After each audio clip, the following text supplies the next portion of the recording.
Diabetes affects the pancreas, an organ of the digestive system. An important function of the pancreas is to make hormones that regulate blood glucose levels. Insulin is produced by beta cells, which cluster in groups called islets. Insulin is a hormone that lowers blood glucose levels. After a meal, glucose reaches the pancreas via the bloodstream and is released from capillaries into the pancreatic tissue.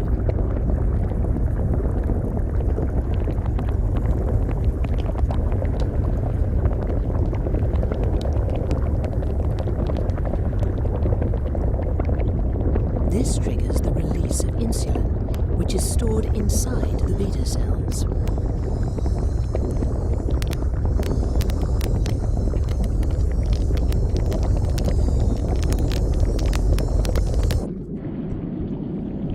Insulin travels to other parts of the body via the bloodstream with three main destinations: muscle, fat, and liver. Insulin helps these tissues to store glucose as an energy source. Shown here are muscle cells. Insulin arrives through the fine capillary network that traverses the muscle fibers.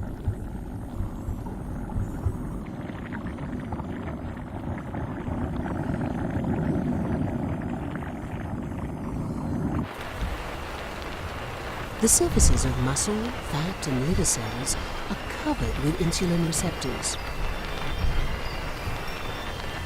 When these receptors bind insulin, they signal to the cells to release special glucose transport channels onto the cell surface.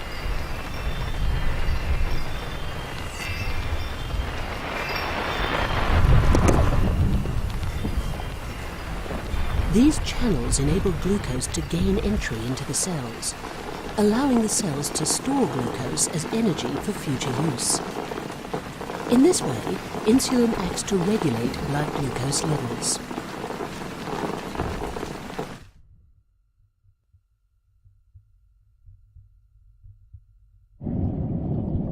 In type 1 diabetes, a patient's own immune cells mistakenly attack the insulin-producing beta cells.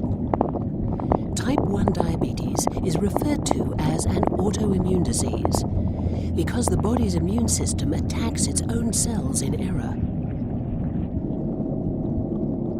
Over the course of the disease, a patient's immune cells will systematically but mistakenly kill nearly all the beta cells, shrinking the islet but leaving all other cells intact.